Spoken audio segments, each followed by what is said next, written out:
Olá, quinto ano, boa tarde a todos. Hoje a aula é de geografia, tá bom? Nós iremos falar sobre a região sul, uma região bem pequena que é composta por 3 estados, tá bom? Vamos lá? Página 98. A região sul é a menor em extensão territorial do Brasil. Ocupa cerca de 6,8% do território. Apesar do seu tamanho, é a que apresenta os melhores indicadores sociais, sendo dessa forma considerada a região brasileira mais desenvolvida. Possui 3 estados: Paraná, Santa Catarina e Rio Grande do Sul, tá bom? Página 99 está falando sobre a hidrografia da região, o clima também.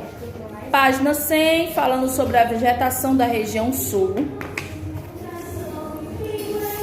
Página 101 falando sobre as práticas diversas e atividades econômicas, né, que é a pecuária, a agricultura, o turismo, a indústria dessa região.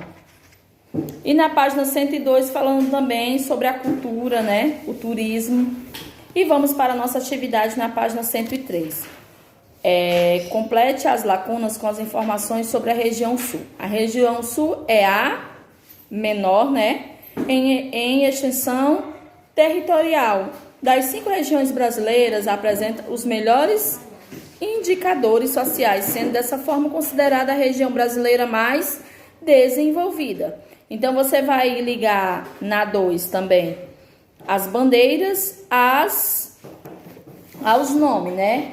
Se você quiser saber, né, as bandeiras, é só olhar na página 98, ok?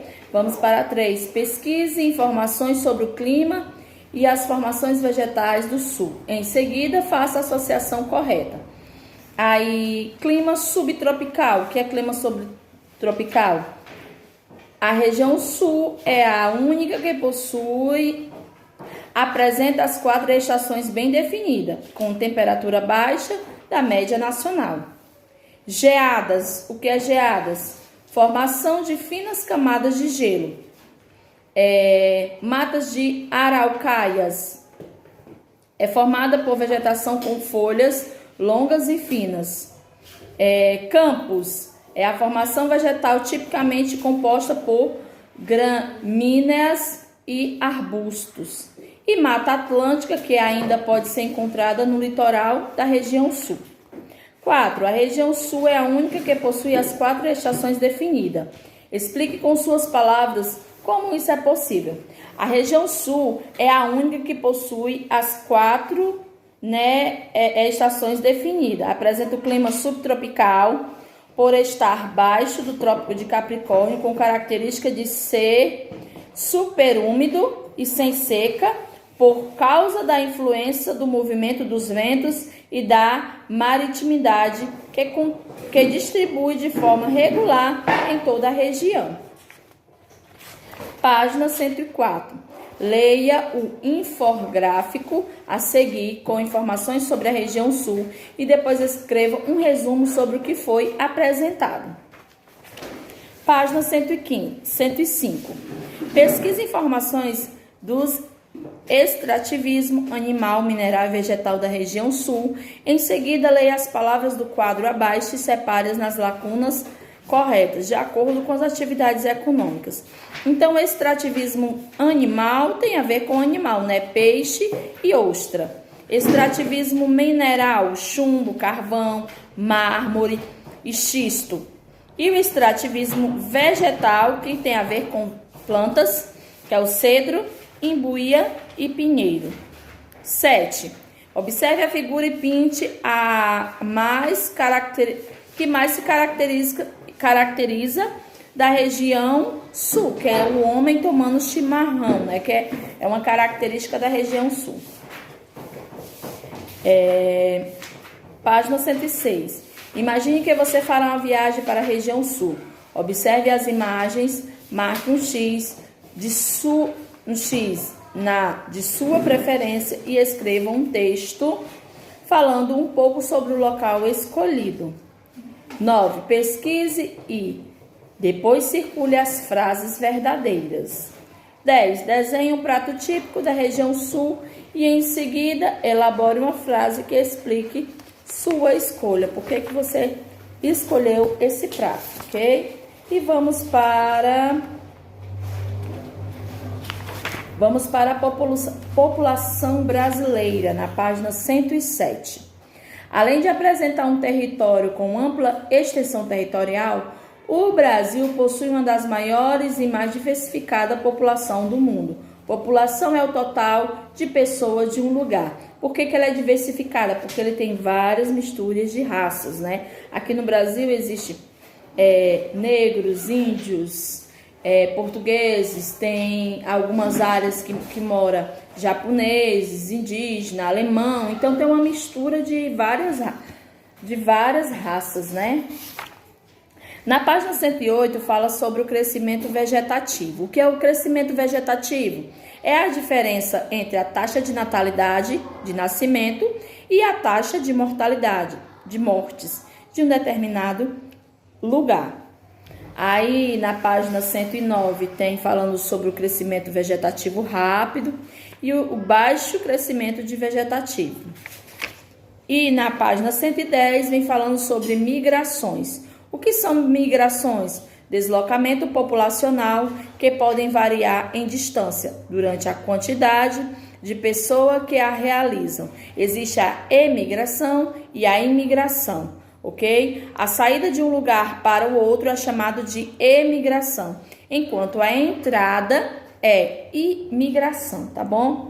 Também está falando sobre o êxodo rural, que é a principal tipo de migração interna que ocorre dentro do Brasil, né? Quando sai da zona rural e vai para a cidade.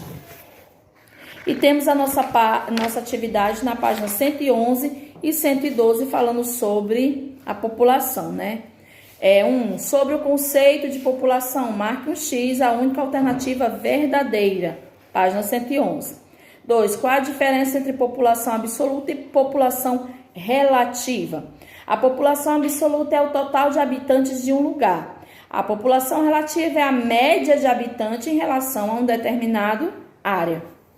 3. Classifica a população abaixo em absoluta, APA, e relativa, PR. 4. O Brasil é o 5º país mais populoso do mundo. Pesquise e escreva abaixo o nome dos 4 primeiros. Primeiro, China. Segundo, Índia. Terceiro, Estados Unidos.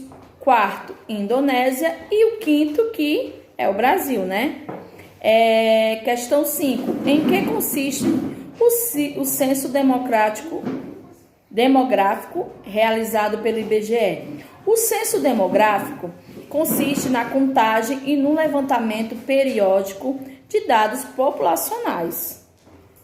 6. Pesquise e registre abaixo a população absoluta e a densidade demográfica da cidade em que você vive.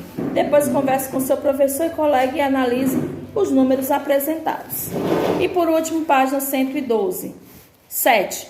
Suponho que uma cidade possua 10.000 habitantes e que a cada ano nasçam 2.000 pessoas e morram 1.000. Qual é o crescimento vegetativo dessa cidade? Então, você vai ter que dar a taxa de natalidade, a taxa de mortalidade e o crescimento vegetativo, que é a diferença, né? Você vai botar do nascimento menos o de morte. 8. Relacione as frases da transição demográfica às suas características. Vamos pular para a 10. O que é êxodo rural? Cite alguns fatores que podem desencadeá-lo. 11. Complete as frases informando se os personagens apresentados são emigrantes ou imigrantes. E 12. Que tal registrar os fluxos migratórios em sua família? Pergunte aos seus pais ou responsável se todos os seus parentes nasceram no Brasil, se alguma vez migraram de um país ou de estado para o outro, e etc. E escreva informações obtidas abaixo, ok? Encerramos nossa atividade de hoje e até a próxima aula.